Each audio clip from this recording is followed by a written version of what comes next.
नमस्कार, स्वागत है आप सभी का। देश दिन भर देख रहे हैं आप और मैं हूं आपके साथ कृतिका। बुलेटिन की शुरुआत करते हैं। तवांग में चीन भारत झड़प को लेकर विपक्षी दलों को बैठक की गई है। बड़ी खबर आप तक पहुंचा रहे हैं, जहां कांग्रेस राष्ट्रीय अध्यक्ष मल्लिकार्जुन खड़गे ने यह बैठक बुलाई है। तवांग मुद्दे पर संयुक्त रणनीति बनाने पर चर्चा इस बैठक में की गई है।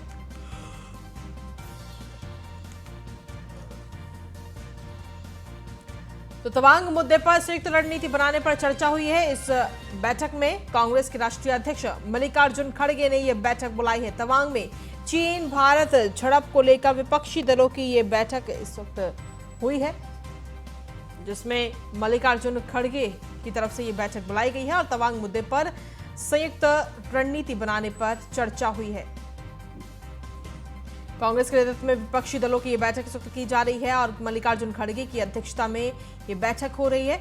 और साथ ही बता दें कि इस बैठक में प्रोफेसर राम गोपाल यादव और एसटी हसन भी मौजूद हैं।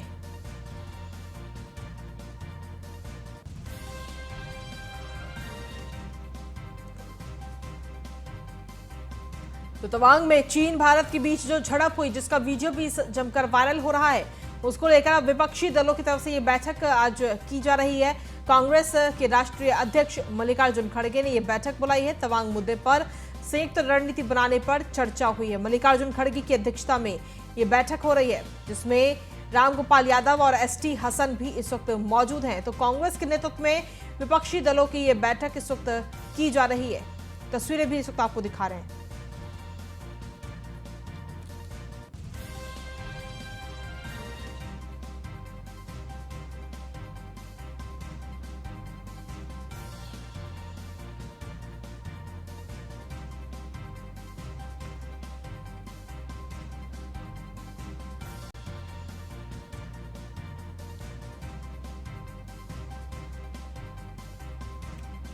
तो बड़ी खबर आप तक पहुंचा रहे, कांग्रेस के राष्ट्रीय अध्यक्ष मल्लिकार्जुन खड़गे ने यह बैठक बुलाई है। मल्लिकार्जुन खड़गे की अध्यक्षता में यह बैठक इस वक्त जारी है, जहां इस बैठक में रामगोपाल यादव और एसटी हसन भी इस वक्त मौजूद हैं। कुल मिलाकर कांग्रेस के नेतृत्व में विपक्षी दलों की यह बैठक इस वक्त की जा रही है। तवांग के मुद्दे पर विपक्षी दलों की यह बैठक शुरू हो चुकी है।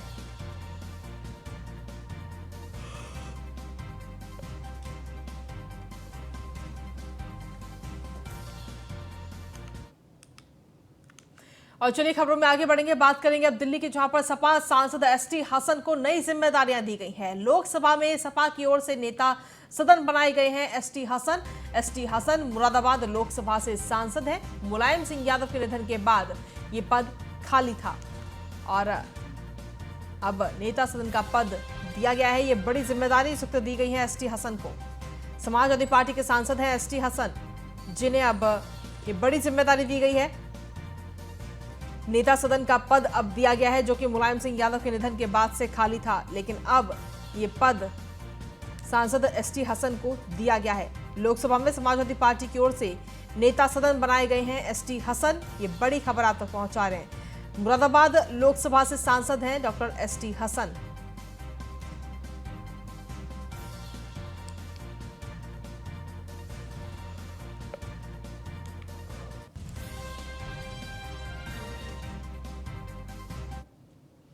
और अगली खबर का रुख करेंगे दिल्ली से, जहां पर लोकसभा में केंद्रीय गृह राज्य मंत्री नित्यानंद राय का बयान सामने आया है। उन्होंने कहा है कि 3 साल में 1811 एनजीओ का एफसीआरए लाइसेंस रद्द किया गया है। एनजीओ को विदेश से आर्थिक अनुदान लेने के लिए एफसीआरए के तहत लाइसेंस अनिवार्य है।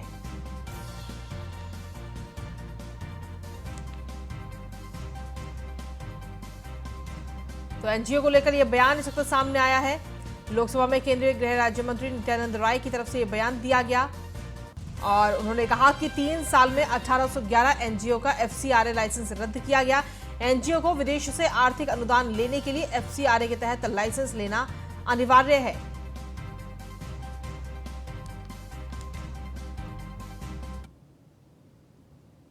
पटना में फुटपाथ पर चाय बेचने को लेकर सचिवालय थाना पुलिस की ओर से चाय वालों से पैसे वसूलने का एक मामला जो है वो सामने आया है, जिस पर हमारे विशेष संवाददाता मनोज कुमार ने मौके पर पहुंचकर इसका जायजा लिया। जी के जब हाथ थामा तब उन्होंने कहा, तेजस्वी द्वारा कहा गया था कि मैं बिहार में बेरोजगारी दूर करूंगा, लेकिन क्या बेरोजगारी दूर हो रही है ये पटना में खुलकर देखने को मिल रहा है। यहाँ पे जहाँ एक तरफ देखा जाए कि सचिवालय थाना इंचार्ज की मोनोपोली अब खुलकर सामने आ रही है। अब यहाँ पर जहाँ रोड पे चाय वाले चाय लगाते हैं, दुकान लगाते हैं और कमिश्नर द्वारा उनके पास आदेश भी पारित है, उसके बाद भी उनके ही कुछ लोगों को उठाकर ले आकर बंद कर दिया गया। क्या मामला आ गया?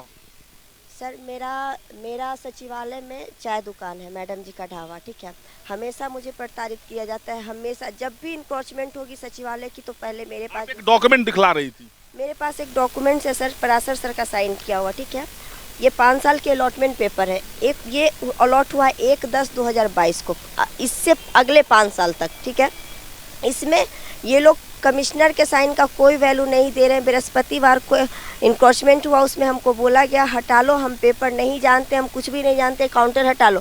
हमने काउंटर भी हटा लिया। जो भी उस टाइम जो भी इंक्रोचमेंट में आते हैं मेरे से पैसे की डिमांड करते हैं और मुझे बोलता है यहाँ से थाना हटाओ, यहाँ से स्टॉल हटाओ, नहीं तो उखड़वा देंगे, तुमको मारेंगे पीटेंगे।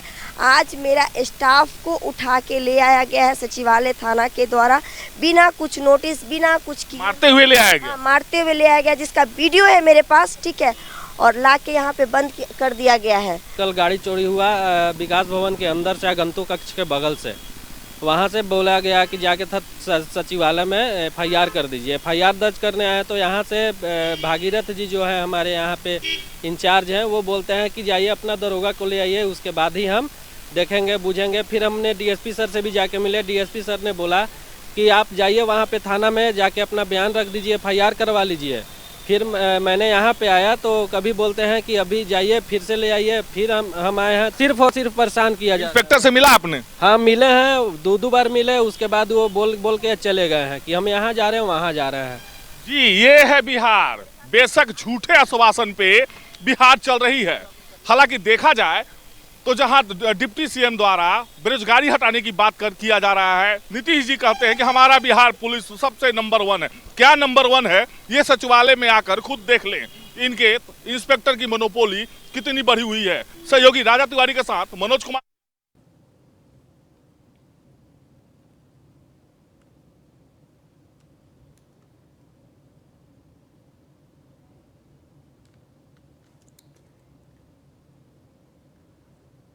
तो न्यूज़ वन इंडिया ने इस पूरे मामले का संज्ञान लिया है।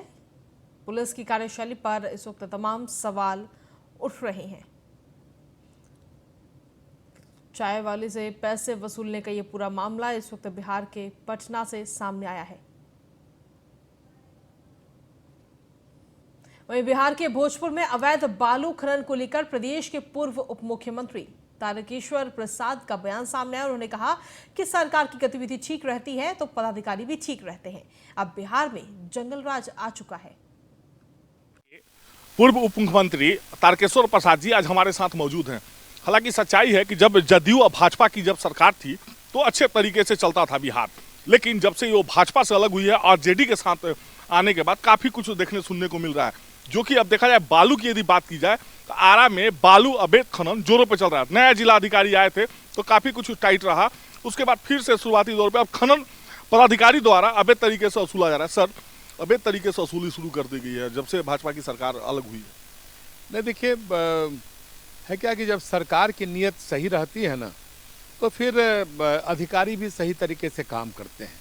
और जिस प्रकार से महागठबंधन की सरकार ने बिहार को संभाला है और महागठबंधन सरकार की नीयत क्यों बिगड़ी हुई है यह बताने की आवश्यकता नहीं है। तो स्वाभाविक है कि उसका एक नकारात्मक प्रभाव पूरे राज्य में सभी अधिकारियों पर भी पड़ा है।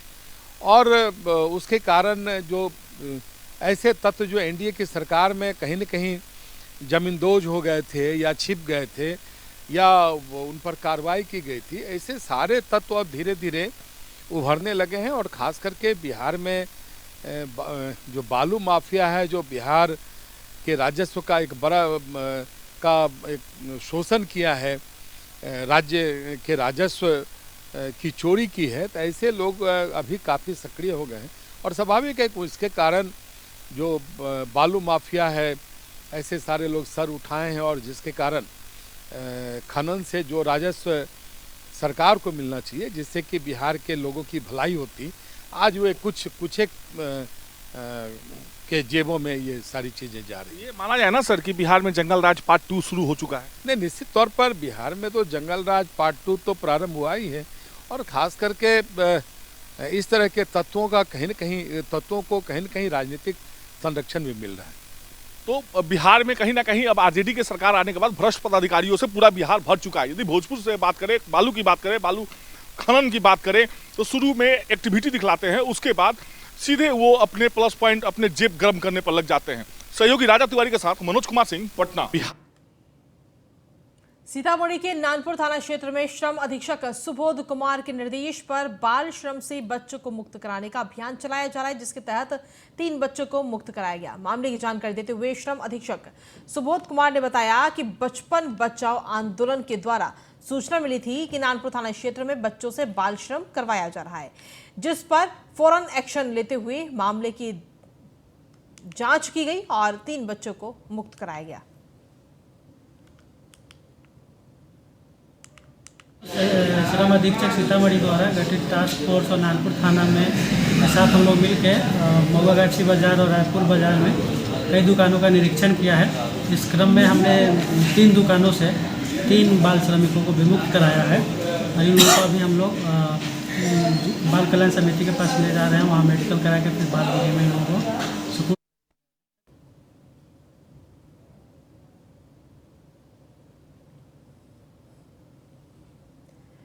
तो बिहार के सीतामढ़ी से ये पूरा मामला सामने आया, जहां पर 3 बच्चों को इस वक्त मुक्त कराया गया। बाल श्रम ये तीनों बच्चे करते हुए पाए गए थे, इसकी शिकायत टीम को मिली थी, जिसके बाद बाल श्रम से जुड़े हुए इन तीनों बच्चों को वहां से मुक्त कराया गया। अधिक जानकारी के साथ संवाददाता मनोज जुड़ गए हैं। मनोज, क्या कुछ ताजा अपडेट है आपके पास?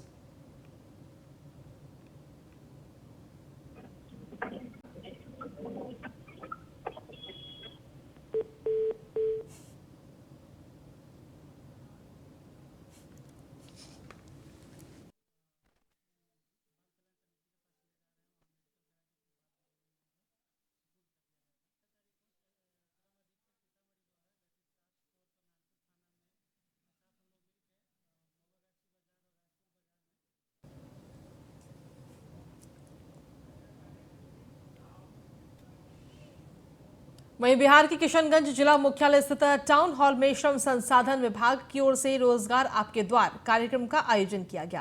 कार्यक्रम का उद्घाटन जिला पदाधिकारी श्रीकांत शास्त्री ने दीप प्रज्वलित करके किया और इस दौरान जिले के कई युवाओं को उन्हें स्किल के आधार पर निजी क्षेत्र में कार्य करने के लिए नियुक्ति पत्र भी सौंपे गए।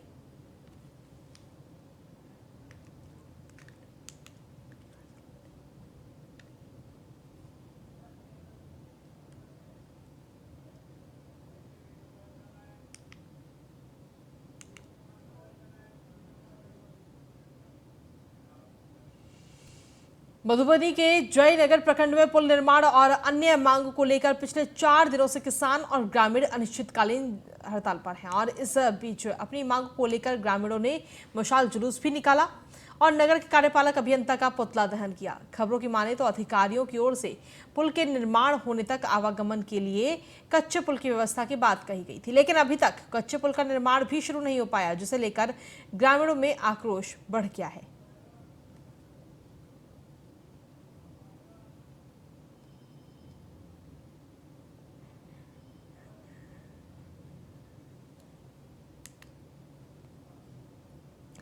अधिक जानकारी के साथ विशेष संवाददाता मनोज कुमार जुड़ गए। मनोज, क्या कुछ ताजा अपडेट है आपके पास?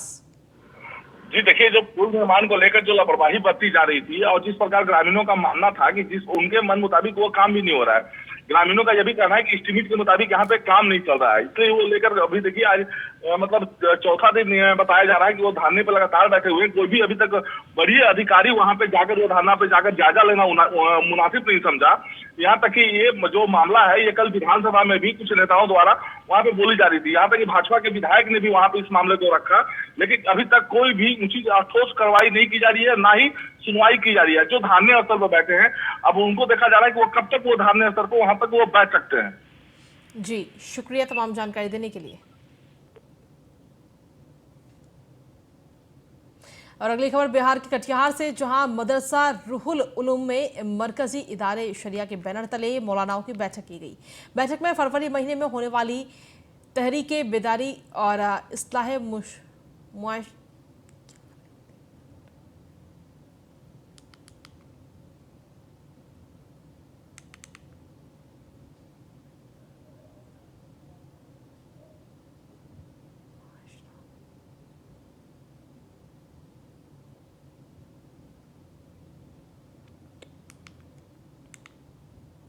और चलिए बुलेटिन में आगे बढ़ेंगे। रामपुर के मिलक कोतवाली में बजरंग दल के कार्यकर्ताओं ने कोतवाल का घेराव कर जंग पर हंगामा किया। दरअसल सिहारी गांव के एक व्यक्ति ने दूसरे समुदाय के युवक पर अपनी बेटी को ले जाने का मुकदमा दर्ज कराया था, लेकिन 1 महीने बीत जाने के बाद भी लड़की का कोई पता नहीं चला और न ही पुलिस ने आरोपी को गिरफ्तार किया, जिसके बाद गुस्साए कार्यकर्ताओं ने कोतवाली में जमकर हंगामा काटा। हंगामे के बाद कोतवाली प्रभारी ने कार्यकर्ताओं को गिरफ्तारी का आश्वासन दिया, जिसके बाद कार्यकर्ता शांत हुए।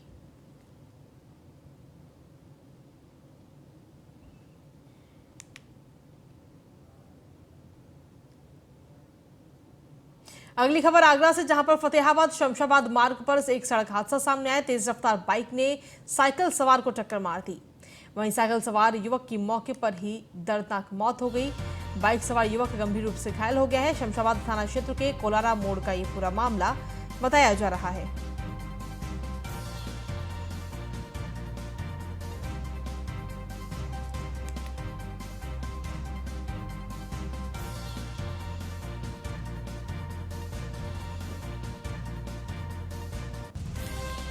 तो बाइक सवार युवक गंभीर रूप से घायल हुआ है। शमशाबाद थाना क्षेत्र के कोलारा मोड़ का ये पूरा मामला इस वक्त सामने आया, ये हादसा सामने आया है।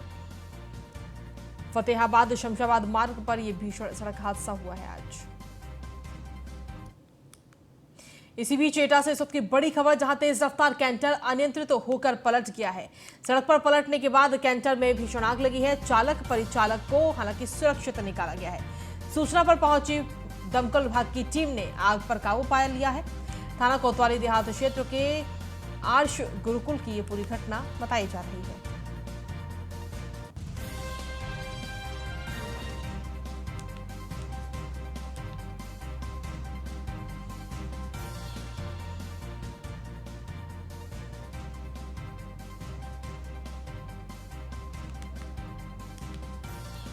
तो एटा से ये खबर सामने आई है, जहां पर तेज रफ्तार कैंटर पलट गया और पलटने के बाद उसमें आग लग गई। ये तस्वीर भी आपको दिखा रहे हैं। भारत सरकार द्वारा झारखंड में जैन समाज के तीर्थ क्षेत्र समेत शिखर जी के को पर्यटक स्थल बनाए जाने के आदेश का विरोध करते हुए कुरावली में जैन समाज ने मौन जुलूस निकाला और राष्ट्रपति और राज्यपाल के नाम ज्ञापन सौंपा। बता दें कि जैन समुदाय का झारखंड में समेत शिखर के नाम से काफी पुराना तीर्थ क्षेत्र है, जिसको भारत सरकार द्वारा पर्यटक स्थल घोषित करने के आदेश के विरोध में देश के अलग अलग शहरों में मौन जुलूस निकाले जा रहे हैं। इसे लेकर मैनपुरी के कस्बा कुरावली में भी जैन समाज ने हाथों में तख्तियां लेकर मौन जुलूस निकाला।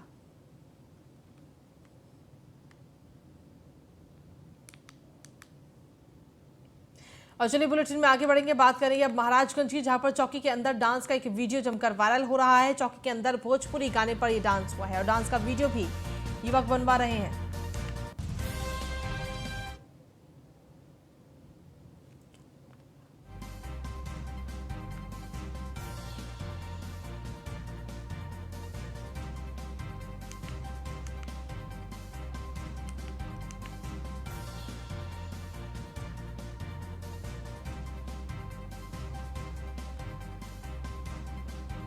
तो ये बड़ी खबर आप तक पहुंचा रहे हैं। वारदात के बाद मौके पर दिल्ली पुलिस के आला अधिकारी वहां पहुंचे हैं। द्वारका मेट्रो स्टेशन के पास युवती पर तेजाब से यह हमला किया गया है। इस वक्त बड़ी खबर आप तक पहुंचा रहे हैं। घर से ऑफिस जाने के लिए युवती निकली थी और वारदात के बाद मौके पर दिल्ली पुलिस के आला अधिकारी वहां पहुंचे हैं। आपको बता, द्वारका मेट्रो स्टेशन से पहले तिरंगा चौक पर एक लड़के ने लड़की के मुंह पर तेजाब फेंका है। ये लड़की मोहन गार्डन में किराए पर रहती है। ड्यूटी के लिए ये लड़की अपने घर से निकली थी और मौके पर वारदात पर दिल्ली पुलिस के आला अधिकारी भी इस वक्त मौजूद हैं।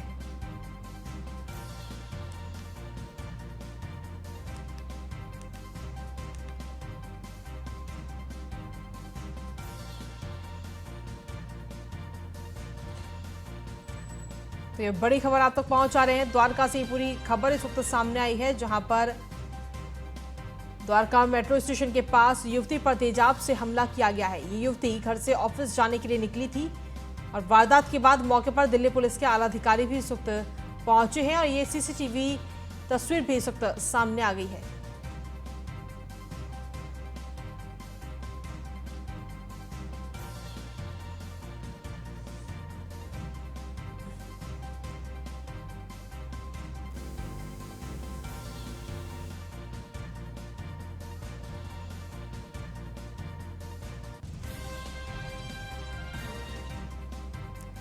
अधिक जानकारी के साथ संवाददाता रवि सिंह जुड़ गए हैं। रवि, क्या कुछ ताजा अपडेट है? देखिए, द्वारका मेट्रो स्टेशन के पास ये पूरी घटना इस वक्त सामने आई, जहां पर एक लड़के ने एक लड़की पर तेजाब फेंका है। जैसा कि बताया लड़की नाबालिग है, वो स्कूल से जा रही थी, वहीं पीछे दो मनचले आए स्कूटी पे सवार होकर, उन्होंने एकदम से लड़की के ऊपर तेजाब फेंक दिया, जिसके ऊपर अफरा तफरी मच गई है। मौके पे आला अधिकारी मौजूद हैं और जिस तरीके की कंडीशन देखी गई है, जिस तरीके से ये घटना सामने आई है, बड़ी दयनीय घटना है, क्योंकि इस तरीके के मामले पहले भी आए। सुप्रीम कोर्ट इस पे हमेशा सख्त नजर आया है, लेकिन ये सोचने वाली बात है कहीं ना कहीं देश की राजधानी दिल्ली के अंदर अगर ऐसी घटना आ रही है सामने, कोर्ट इतना सतर्क होने के बाद और पुलिस इतनी टाइट होने के बाद भी अगर ऐसे मामले आ रहे हैं, तो कहीं ना कहीं महिलाओं की सुरक्षा को लेकर सवाल उठते हैं। इसी को लेकर स्वाति मालीवाल ने भी एक ट्वीट करके जानकारी दी है और अपना बयान दिया है, और स्वाति मालीवाल महिला को देखने के लिए हॉस्पिटल पहुंच रही है। ठीक है, शुक्रिया तमाम जानकारी देने के लिए।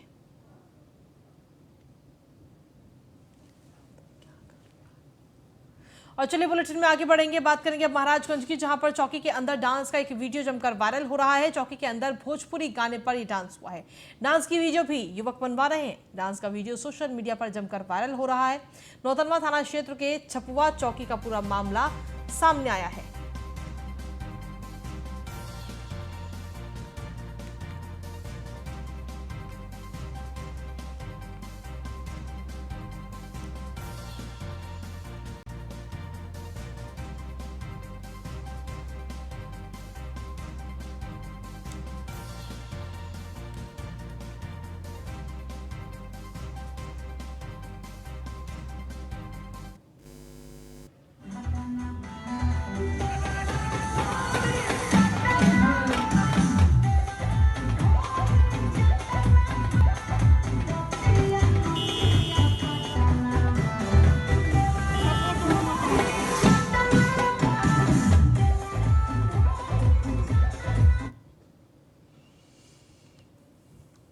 और इसी के साथ फिलहाल मेरे साथ देश दिन भर में इतना ही। नमस्कार।